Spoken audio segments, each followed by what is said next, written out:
Ok, je suis français, je suis diplômé ACCA et dans cette vidéo, je vais expliquer comment je suis arrivé à devenir ACCA à l'étranger. Et pour cela, je dois apporter beaucoup de contexte. Je dois revenir au tout début pour que vous arriviez à mieux comprendre comment j'en suis arrivé là. Et je dois vous raconter toute l'histoire. Donc dans cette vidéo, je vais tout vous expliquer. Et vous allez voir, c'est une histoire assez incroyable. Donc, si je dois revenir en arrière, je dois revenir jusqu'au collège. C'est au collège qu'il y a eu un point déterminant parce que j'étais à La Rochelle, en Poitou-Charentes, et j'ai redoublé ma troisième. J'étais pas forcément très studieux à l'époque. Euh, J'avais des capacités, mais je les utilisais pas. Donc j'ai redoublé ma troisième.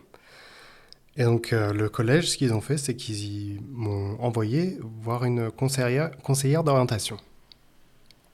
Et je me souviens très clairement ce qui s'est passé.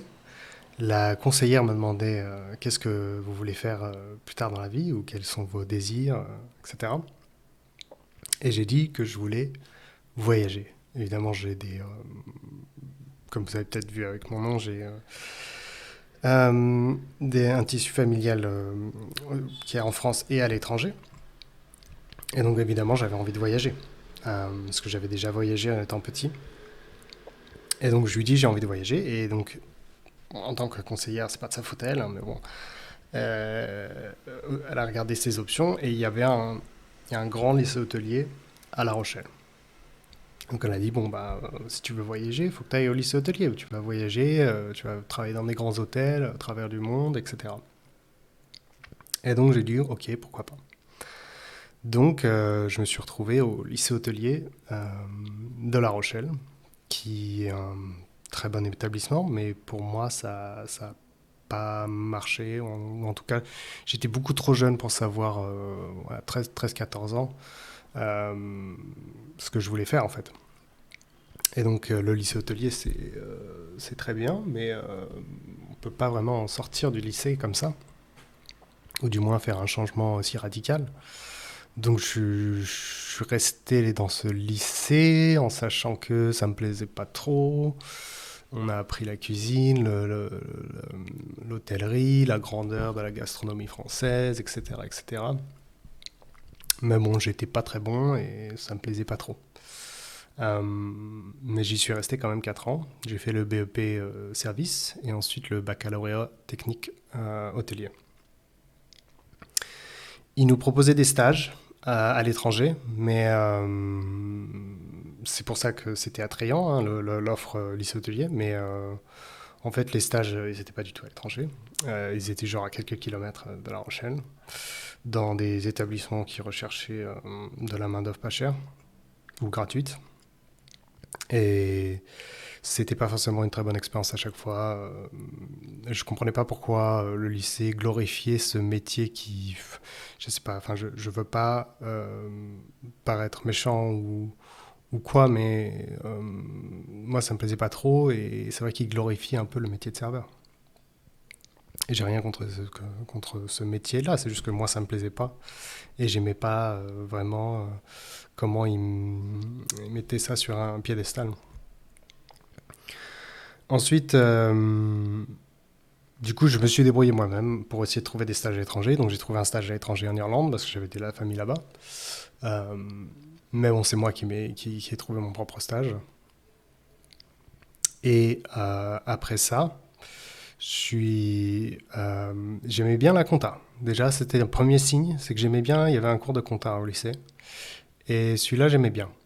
Euh, Parce que ce qui était bien, c'est qu'il t'apprenait à toutes les disciplines dont tu as besoin pour gérer ton propre hôtel. Et la compta en fait partie. Et donc, après le bac, en France, évidemment, c'est toujours mieux d'aller à l'université, c'est gratuit. Donc, je me suis dit, pourquoi pas tenter l'université. Mais à La Rochelle, il y avait la fac de gestion avec un programme comptabilité. Donc là, je me suis inscrit. Je me souviens, j'ai dû payer l'inscription 400 ou 500 euros. Et ils m'ont donné une liste de bouquins à acheter. Ok. Et je me suis rendu dans cet amphithéâtre où il y avait, je sais pas moi, 200, 300 personnes. Et déjà, il y avait un mauvais feeling avec les profs. Il y avait que quelques cours et les profs, bah, ils parlaient un peu d'eux, de leur vie. C'était beaucoup d'ego. Puis finalement, on n'apprenait pas grand-chose. Enfin, en fait, ils nous disaient de nous démerder, quoi. Ce qui est, avec le recul, ce qui est normal. Mais j'étais pas prêt. Et j'avais pas du tout la mentalité à cette époque pour pouvoir survivre dans cet environnement. Donc au bout d'un an, j'ai complètement raté. Mais heureusement, j'étais pas têtu. J'ai dit ok, ça me convient pas du tout. Je pars et je vais travailler. Et donc c'est ce que j'ai fait. J'ai pris un vol euh, pour Dublin et j'ai essayé de trouver du travail en Irlande. J'ai trouvé du travail en cuisine. À l'endroit où je faisais le stage avant, à Bewley's Hotel, à Ballsbridge. Et donc j'ai fait ça pendant quelques temps. Ensuite j'ai bougé dans un autre établissement. Je crois que si je me souviens bien, c'était un supermarché qui avait une partie restaurant. Donc là j'ai fait ça quelques temps aussi. Euh, et j'en avais totalement marre de la cuisine, de cette industrie, de ce secteur. Je voulais avoir un métier, c'est bizarre, hein, mais je voulais travailler dans un bureau. C'était ça ma première motivation à l'époque, je me souviens. C'était comment je fais pour avoir un travail de bureau. Je voulais travailler dans la finance, moi, dans les affaires, mais bon, j'étais coincé dans ce secteur. Et je me disais tout le temps, tu es en train de gâcher ta vie là, en fait, en cuisine, faut que tu trouves un moyen d'en sortir. Comment, et la question c'était comment transitionner justement de blue collar à white collar. Et donc je recherche des jobs, j'essaye d'en sortir, et là je trouve des jobs, des annonces où c'est du marketing. Je me dis, ok. Et il y avait un turnover de malade, parce qu'ils cherchaient tout le temps des gens. Donc je dis, ok, bon, bah, j'ai rien à perdre. Donc je me rends à cet entretien, c'était en ville. Et je me voile la face complètement parce qu'il y avait des red flags de partout. Mais j'avais tellement marre de la cuisine et tout que je me suis dit, ça peut que être mieux. Et je me suis retrouvé, et vous allez rire, dans une pyramide de commercial. En fait, c'était une espèce de salle où tu avais une cinquantaine de jeunes qui étaient la majorité des immigrés, enfin, qui avaient rien à perdre. Et on arrivait le matin, ils mettaient de la musique à fond. Et c'était on part à la guerre, on va vendre. C'était une période très courte de ma vie, hein. Ça n'a pas duré plus de 1 ou 2 mois, je crois. Mais c'était tellement choquant. Ça m'a marqué. Les cicatrices sont encore là. Parce que j'étais vraiment mais désespéré. Quand je regarde avec le recul, c'était vraiment le désespoir. C'est très triste parce que je sais qu'il y a beaucoup de gens qui sont encore dans cette situation. Euh, mais en gros, ils nous pompaient à bloc. Il n'y avait pas de salaire de base, c'était que de la commission. Et ils nous pompaient à bloc pour faire des ventes, devenir riches, pour ensuite aller bah, justement dans les suburbs, dans les zones résidentielles, pour aller faire du porte-à-porte et vendre des contrats d'électricité, donc changer de fournisseur d'électricité au porte-à-porte. Et là, c'était probablement le fond du seau, parce que j'ai fait ça pendant plusieurs mois, ouais. Et, et j'avais vraiment mais aucune perspective d'avenir là, à ce moment-là. Et je me sentais complètement enfermé. Et il n'y avait aucune perspective. Jusqu'au jour où, donc, du coup, je fais du porte-à-porte pour des contrats d'électricité à des Irlandais. Et je frappe la porte de quelqu'un, et cette personne est un Français. Donc c'est bizarre. Il vient juste de s'installer, sa maison est à moitié vide parce qu'il est en train d'emménager. Et quelques semaines après, il y aura sa famille qui arrive pour le suivre en fait. Et donc on commence à parler en français. Et donc j'explique que ouais, bah là je suis en des contrats d'électricité, machin. Est-ce que tu as besoin? Et puis il dit, ah bah oui, du coup j'en ai besoin parce que j'emménage, machin, donc cool. Et, euh, et il me dit, mais tu parles français, anglais comme ça là? Qu'est-ce que tu fais?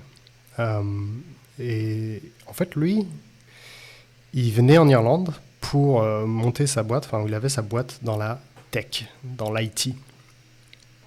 Et c'est là où il m'a un peu ouvert les yeux. Il m'a dit, mais qu'est-ce que tu fais? Tu as l'Irlande qui est une zone, un hub, un cluster informatique de l'Europe. Tu as toutes les boîtes américaines. Ils recherchent des Français, des bilingues de partout, pour tous leurs call centers, pour toutes les apps, les games, tout ça. Il dit, il faut absolument que tu trouves un job là-dedans parce que là, tu perds ton temps. Et il avait totalement raison. Et du coup, là, il m'a ouvert les yeux.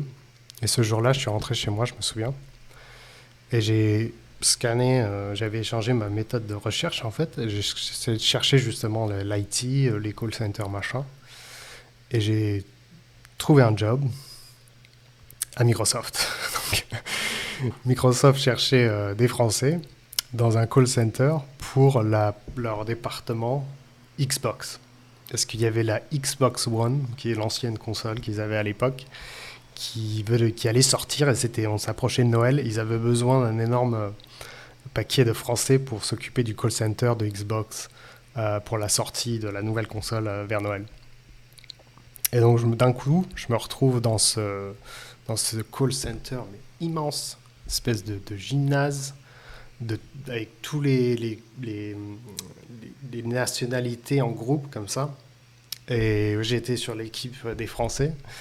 Et j'ai rencontré pas mal de Français très sympas. Je me suis fait beaucoup d'amis à cette époque. Et on faisait le call center des gamers qui pétaient un câble au téléphone parce ils avaient tout perdu, leur historique de gaming. Et moi, je n'étais pas gamer du tout, hein. Et je me souviens, c'était rigolo parce qu'ils nous offraient. Enfin, ils nous offraient. Quand on commençait le job, déjà, le job était beaucoup mieux payé. Faut vous rendre compte. Je passais d'un salaire à la commission où c'était des peanuts et j'avais pas de salaire de base. Et je vivais grâce à ma famille, en fait. Et, et d'un coup, j'avais un salaire de base généreux, hein. Je crois que c'était au-dessus de 1500 net, quelque chose comme ça, qui était beaucoup, même à l'époque. Et, et c'était mes plans-plans, quoi. Franchement, c'était. Tu commençais à telle heure, tu finissais à telle heure, et tu avais un lunch gratuit, il y avait une cantine. Et le premier mois, c'était un training comment utiliser justement la Xbox. euh, Moi, je connaissais déjà, j'avais déjà joué, j'ai des amis, même si je n'en avais pas une, mais bon, c'était rigolo. Et donc ça, j'ai eu un contrat de 1 an. Et jusqu'après que la Xbox One a été sortie et que ça s'est calmé, ils ont viré tout le monde. Donc, je me suis retrouvé viré du coup. Parce que ça y est, la période Xbox était finie, mais j'étais pas du tout stressé parce que dans ma tête, il y en avait 50 autres des boîtes qui cherchaient des Français et c'était le cas. Du coup, le deuxième job que j'ai trouvé après ça, c'était à Google Maps. Donc j'étais dans un call center, pareil, avec des clusters de différentes nationalités. Moi, j'étais sur les Français. Et on s'occupait de Google Maps quand quelqu'un appelle ou vous avez un restaurant ou un établissement et que vous souhaitez, par exemple, changer les informations qu'il y a sur Google Maps. À l'époque, il y avait un numéro que vous pouviez appeler. Et nous, on était de l'autre côté. Donc, par exemple, une fois, il y a l'aéroport de Charles de Gaulle qui a appelé, et c'est moi qui ai décroché. Et j'ai essayé juste de changer le numéro de téléphone qu'il y avait sur Google Maps, quoi. Donc, c'était très intéressant, cette partie-là. Pareil, très très bien payé. Très technique aussi, mais plutôt IT. Il n'y avait que des geeks, il y avait des mecs euh, avec pas forcément une hygiène personnelle très scrupuleuse et, et des t-shirts Star Wars et tout. Donc moi je m'en foutais un peu, hein, mais bon, effectivement, c'était que des geeks. Et dans ma tête, bon, j'avais amélioré mon standard de vie, mais c'est pas ce que je rêvais non plus, hein. Mais bon, j'étais là. Qu'est-ce que vous voulez que je fasse de plus? J'essayais de surfer la vague comme je pouvais. Et donc, comme ça a continué. Donc j'ai fait pas mal de call center, pas mal de call center pour les Français. Il y a eu ensuite Logmein, Ancestry.com. Il y en a eu plusieurs. Jusqu'à ce que vraiment ça me pèse vraiment lourd. Et j'en avais marre de tout ça. Il fallait que je me réinvente parce que ça pouvait pas durer toute ma vie. Euh, du coup, qu'est-ce qui s'est passé? J'ai entendu parler de l'examen CFA. Pas CCA, CFA, qui est le fleuron, l'élite, la Bible de la finance. Examen extrêmement dur. J'étais pas prêt du tout, je savais pas. Enfin, je me suis juste, je venais juste d'apprendre ce monde, d'avoir pris connaissance que c'était possible de faire ces examens professionnels. Mais je connaissais que celui-là. Je connaissais que le CFA et c'était le Saint Graal. Je me suis dit, c'est bon, c'est ça. J'ai lâché les 2000 je crois qu'il fallait pour les inscriptions, les examens, tout ça, pour faire l'examen numéro 1. Évidemment, j'étais pas prêt du tout. Je me suis planté total à l'examen et je me suis dit, ouais, bah, c'est pas possible. Et un jour, enfin, déjà pendant ce même temps, j'ai rencontré ma femme, j'avais changé d'appartement, je commençais à avoir une meilleure vie.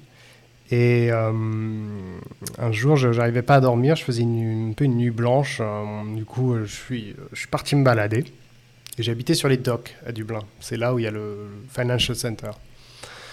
Et donc, je vais me balader dehors très très tôt le matin. C'était le lever du soleil. Et je vais sur les docks, sur les quais. Je m'assois sur un banc devant des buildings d'affaires. Et là, je vois... il y avait ce building des bureaux. Et je suis sur le banc juste devant, sur les quais. Et il est très tôt le matin et c'était un jour de semaine. Et je regarde les gens arriver pour au travail. Et j'ai remarqué qu'ils étaient tous en costard, ce qui me plaisait. Et ils arrivaient tous en taxi. Et c'est ça qui m'a choqué, parce que aller au travail au taxi, c'est que tu gagnes bien ta vie. Et ils étaient tous de mon âge. C'est ça aussi qui m'a choqué. Et je me suis rendu compte, oulala, tu vis dans un monde parallèle. Il y a un monde parallèle que tu ne connais pas. Et ce building, mes amis, c'était le building de PwC, Price Waterhouse Coopers, une des Big Four. Et c'est là où j'ai commencé à me renseigner, ok, qu'est-ce que c'est les Big Four, qu'est-ce que c'est cette entreprise, qu'est-ce que c'est la compta, parce que je connaissais la compta, mais je ne connaissais pas vraiment en fait. Je ne savais pas toutes les subtilités du secteur, enfin, c'est énorme comme secteur. Et donc j'ai commencé un petit peu à être plus curieux, à avoir des premiers indices. Et c'est plus tard, pendant un repas social, avant que je dise ça, déjà, il faut savoir que ma carrière de call center tech IT se dégrade complètement. Je suis en chute libre totale parce que j'ai perdu toute la motivation, faut être honnête. Et j'en ai ras-le-bol de ce métier. Et donc ça se voit, ça se traduit, et je commence à partir en roue libre, je commence à perdre mes contrats. Et au bout d'un moment, je perds totalement mon job et je me retrouve sans emploi. Et c'est là où c'est devenu très très dur parce que j'avais plus du tout de plan B en fait. Je me souvenais quand j'avais fait le porte-à-porte, j'ai eu ce plan B qui a amélioré ma vie, qui m'a fait sursauter et monter d'une marche. Et là, j'avais plus ça du tout en fait. Et j'étais en panique. Et c'était un moment très low, très bas, niveau mental. Et heureusement que justement, il y avait ce repas, ce dîner, événement entre amis avec ma femme et des amis à elle, où j'ai rencontré d'autres gens. C'était un petit repas, on n'était pas beaucoup. Et il y avait un Irlandais à ce repas qui était un peu plus âgé que moi, et de trentaine, quelque chose comme ça, et qui, lui, était comptable. Et il me disait, ouais, mais je suis comptable, je suis étudiant, je fais des examens en même temps. Je comprenais pas. Attends, tu es dans la vie active ou tu es étudiant? Il me dit, bah non, c'est les deux en fait. Je travaille, en même temps, je passe des examens. Et en fait, ce qu'il faisait, c'était la CCA. Et je connaissais pas du tout ce programme. Moi, j'avais connu le CFA, qui est complètement différent.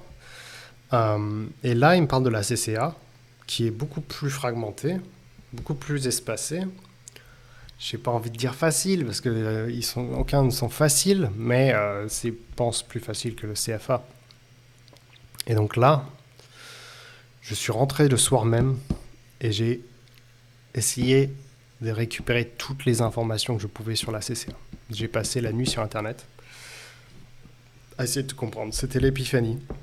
Et je me suis dit, putain, ça y est, c'est ça. C'est ça. C'est ça que je dois faire. Donc, je me suis décidé, ok, c'est ça. Comment faire? Il faut payer les registration fees. Je crois que c'était 150 pounds. Ok, j'ai payé. Ensuite, il faut payer l'examen. Pareil, 150 pounds. Dans un centre d'examen approuvé, quelque part. Il y en avait plusieurs dans Dublin. En gros, tu te débrouilles pour étudier et tu te pointes le jour de l'examen. Et c'était pour l'examen F1, qui s'appelle BT maintenant, Business Technology. Et donc, je crois que j'ai même pas acheté de bouquin. J'ai juste utilisé YouTube à l'époque, qui avait des librairies de cours, hein, gratuits. Qualité pas terrible, mais bon. J'ai juste utilisé ça et j'étais surpris parce que c'était pas facile non plus. Le premier examen, ça parlait de management, ça parlait de beaucoup de théorie, de management, de RH, comment être leader, et d'IT, un peu de tout et de n'importe quoi, mais en fait, c'était tous les outils que quelqu'un a besoin pour justement être cadre. Et ça, dès le premier examen, c'était épais hein, comme un curriculum. Dès le premier examen, paf, on t'envoie comment devenir cadre. Tous les outils dont tu as besoin pour être un bon cadre. Et donc là, déjà, ça envoie un message très fort sur la rigueur et le contenu de qualité du programme. Et je me suis donné un mois, parce que vu que, comme je vous ai dit, j'étais sans emploi, j'avais très honte. Rien que pour ma femme, c'était humiliant, c'était très, très dur. Et donc je me suis donné, j'ai tout donné à ce moment-là pour ce premier examen. Et je me suis rendu au centre d'examen. Et le truc, c'est que c'est un QCM, donc tu avais les résultats en instantané. Et donc je passe l'examen, et là, j'ai un score au-dessus de 50. Il fallait que ce soit 100 points au-dessus, il faut que ce soit au-dessus de 50. Et donc là, je me suis senti, ça y est, c'est bon, on va sortir de l'eau. Et donc, qu'est-ce que j'ai fait? Je suis rentré à la maison. J'ai booké pour le deuxième examen. Et c'est reparti. Un mois de plus, rebelote. Et j'ai fait ça. Deuxième examen, validé. C'était un moment très fort parce que le vent tournait. Et je me sentais beaucoup mieux. J'avais un objectif dans la vie. Et au bout du deuxième examen, je me suis dit, ok, c'est bon, faut que tu trouves un job maintenant. On va essayer de trouver un job. T'as que les deux premiers examens, c'est pas grave. On va essayer de trouver un job. Et j'ai booké le troisième. Et c'était ça ma stratégie d'entretien. C'était, ok, j'ai passé les deux premiers, je vais passer le troisième là, dans une semaine ou deux. Et engagez-moi. Et qu'est-ce qui se passe quand un cabinet un peu avare cherche de la main-d'œuvre pas chère, qui rencontre l'offre motivée et désespérée? Eh ben, tu trouves un job. J'ai trouvé un job dans un cabinet pas petit, hein, plutôt médium, taille intermédiaire hein, pour la ville de Dublin. Il y avait un bon nombre de clients qui étaient au sud de Dublin et c'était 100% Irish. C'était un peu province même. Et c'était un peu poussiéreux. On utilisait des ordinateurs, mais c'était encore beaucoup papier, hein, même je dirais 100% papier. Et, mais il y avait du monde quand même. Et leur spécialité, c'était les pubs. Parce qu'à Dublin, Il y a beaucoup de touristes. Et ces touristes, ils viennent pour boire, pour faire la fête dans les pubs. Donc il y a énormément de pubs à Dublin. Et ça, c'était la spécialité du cabinet, c'était de s'occuper des pubs. Et donc je me suis retrouvé dans ce cabinet à être un bookkeeper sur la saisie au début, à faire la saisie, TVA, facture, les salaires, les trucs de base, quoi, pour les pubs, les inventaires, tout ça. Et salaire moins élevé que pendant ma période à la tech, évidemment, mais assez pour survivre, tout simplement, et pouvoir me soutenir pendant que je continue mon parcours des autres examens. Parce qu'en tout, il y en a 14 des examens. Là, j'en ai fait 2 ou 3. Et les premiers, ils sont assez rapides à faire. Après, ça demande plus de rigueur. Donc, je me retrouve dans ce cabinet. Et moi et ma femme, on travaille tous les deux. On ne gagne pas notre vie. On ne gagne pas des cents et des mille, mais on arrive à vivre. Et donc, c'était une période plutôt calme. Et j'étais très, très sérieux. Je me disciplinais. Ok, c'est ça que tu vas faire maintenant. Si tu vas faire la CCA. Et ça a pris plusieurs années. En sachant que le deal avec ces cabinets, en Grande-Bretagne en tout cas, c'est qu'ils te disent ok, on va t'aider à passer tes examens. Et dans le programme ACCA, tu as besoin de 3 ans d'expérience. Donc ce qu'on va faire, c'est qu'on va te payer tes cours, qui sont hors de prix, dans une école ACCA, en face à face, qui sont très chers. C'est 1000 à 2000 par examen. Vous imaginez quand il y en a 14. Et donc on va te payer ça. Et en contrepartie, tu vas rester avec nous pendant 3 ans. Si tu décides de partir avant 3 ans, tu dois tout nous rembourser. Et moi, j'avais compris la magouille. J'ai dit ok. J'ai signé le contrat. Mais j'ai pas pris les cours. J'ai payé les examens moi-même. Parce que les examens, c'est 200 max pour chaque examen. Et j'ai pas pris les cours. J'ai commandé les bouquins sur Internet. Voilà, 40 balles pour un bouquin. Et j'ai étudié de mon côté sans aller en cours. Et du coup, ils ont rien lâché. Ils ont pas payé le cabinet, les cours, pour moi. Donc j'ai fait ça pendant 2 ans et demi. Et il y a eu beaucoup de défis, d'obstacles, d'échecs. Parce que si vous pensez que vous allez passer les 14 et à chaque coup, vous les avez du premier coup, statistiquement, c'est rare. Et j'ai un niveau d'anglais, je suis assez content, satisfait. Mais j'imagine pour ceux qui ont un niveau d'anglais moins élevé que moi, ça doit être encore plus dur. Donc, il faut compter. Ces 3 ans, en fait, c'est le minimum. Ça peut durer 4, 5, 6. Moi, j'avais un collègue dans ce même cabinet. Je me souviens, il avait plus âgé que moi, plus 35, 40. Et il avait commencé, il y avait presque 10 ans. Il s'était arrêté. Il avait fait une flopée de gamins. Il en avait 8, je crois. Et ensuite, il revenait au début pour justement recommencer et faire ses examens. Je pense qu'au jour d'aujourd'hui, il y est toujours. Et parce que, voilà, quand j'étais dans ce cabinet, j'ai priorisé les examens au-dessus du job. Et c'est un conseil que je vous donnerai, pas que pour la CCA, pour les autres choses. Votre développement personnel est beaucoup plus important que votre travail. Parce que le travail, c'est du travail. Et vous ne serez jamais assez remercié de toute manière pour le travail. Vous êtes rémunéré pour ce travail et c'est tout. Alors que le développement personnel, c'est votre investissement sur l'avenir.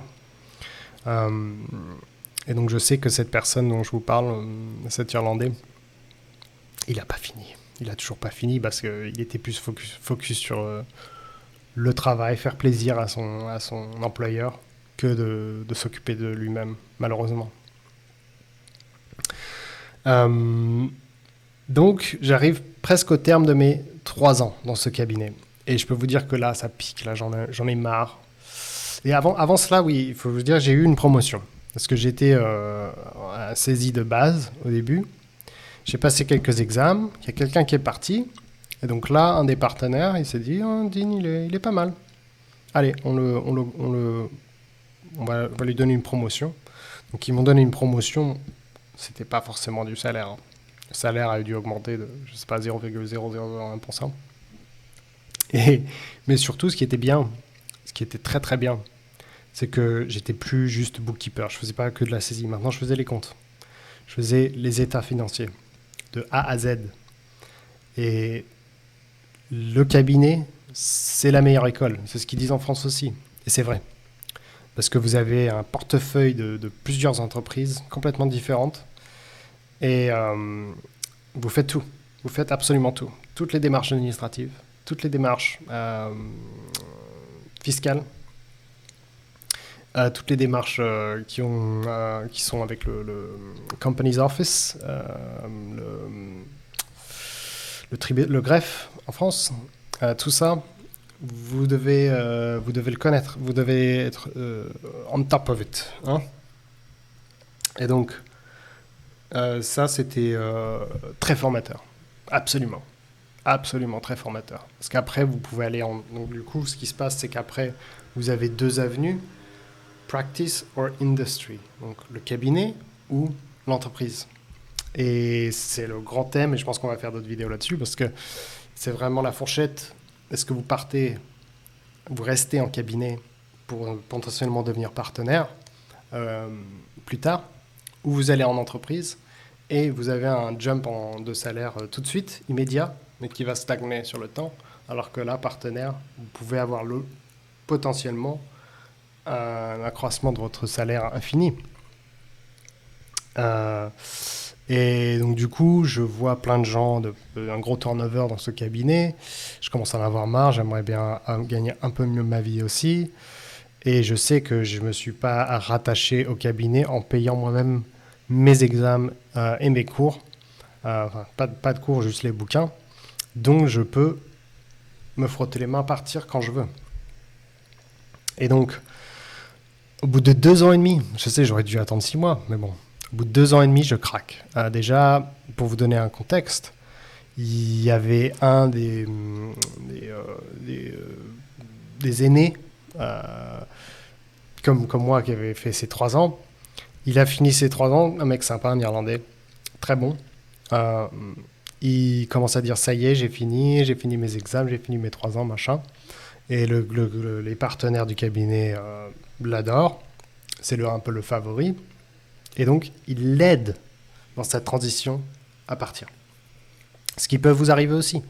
Vous pouvez très bien, si vous avez un bon feeling avec vos supérieurs du cabinet, ils peuvent totalement vous aider, vous recommander à un autre endroit pour justement aller maximiser votre pouvoir de négociation pour le salaire.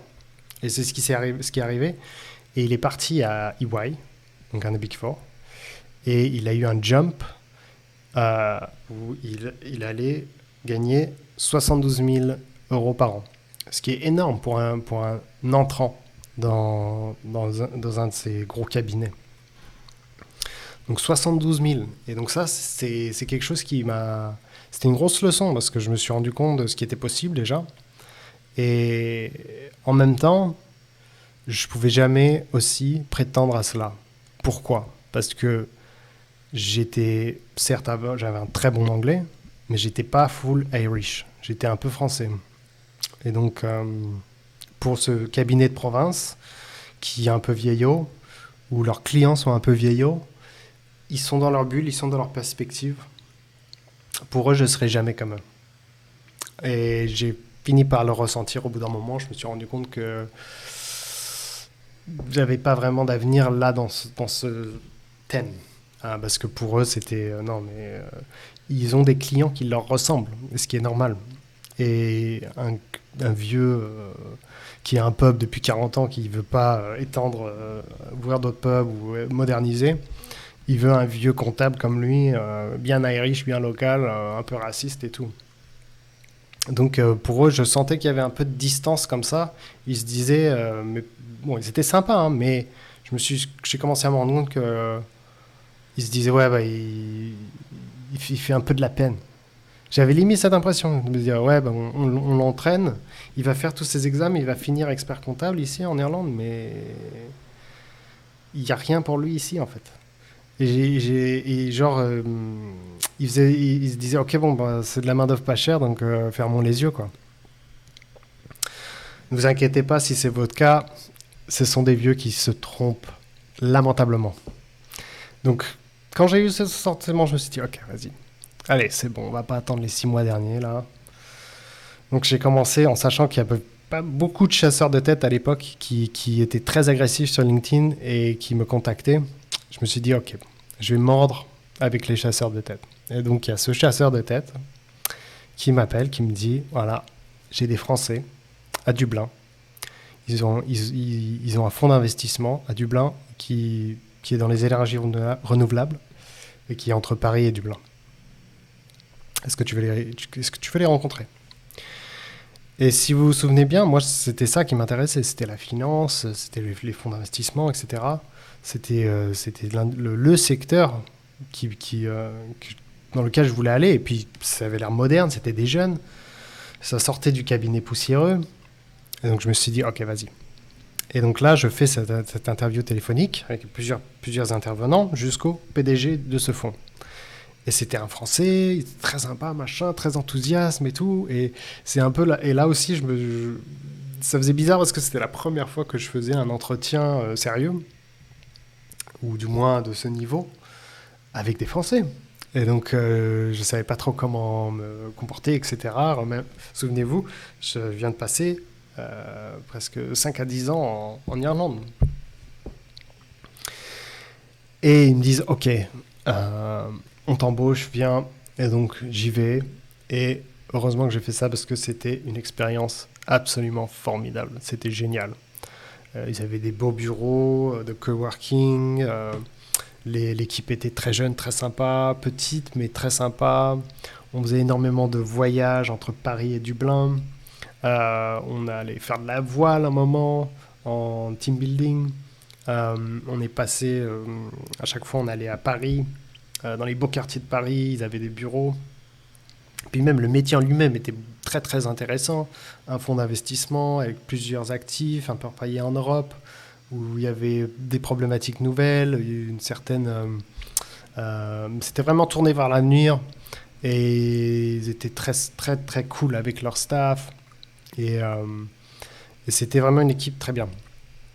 Et je me souviens même, on était à Paris une fois, il y avait un événement à la Défense qui était par EY du coup, encore une fois EY est partout, et on était dans la tour First tout en haut, là, en haut de la tour First, et ils nous avaient fait une présentation évidemment, EY machin, tout, et c'est vrai que là je me suis retrouvé à Paris, en haut de la tour EY First, là, où tu vois tout Paris, comme ça, et tu te sens en haut du monde en fait. Et je me suis dit, c'est là où tu reviens en arrière, tu te dis waouh, le parcours et tout. Et tu te retrouves ici, tu repenses tous les gens que tu as rencontrés, où est-ce qu'ils sont maintenant, machin, et tu te dis, bah, enfin, au final, je m'en sors pas trop mal, quoi. Et donc ça, c'était vraiment cool. C'était une période très, très cool. Et ils étaient très cool parce que j'avais pas fini la SACA. Il me restait un examen ou deux, je crois. Et ils étaient très supporting. Ils étaient très cool avec l'idée. Ouais, tu fais ça, c'est génial, machin. Vas-y, continue. Si t'as besoin d'un jour off, pas de souci, machin. Donc j'ai continué, évidemment. Et j'étais très heureux. J'ai fait ça pendant plusieurs années, jusqu'à la période Covid. Et oui, on est arrivé en Covid. Ce qu'il faut savoir, c'est que ma femme est sud-coréenne. Et si vous vous souvenez bien, au collège, mon rêve, c'était de voyager. Et un voyage qui me chatouillait vraiment, c'était le voyage à l'autre bout du monde, évidemment. Et pas un voyage de une ou 2 semaines en touriste, non, ça je l'ai fait.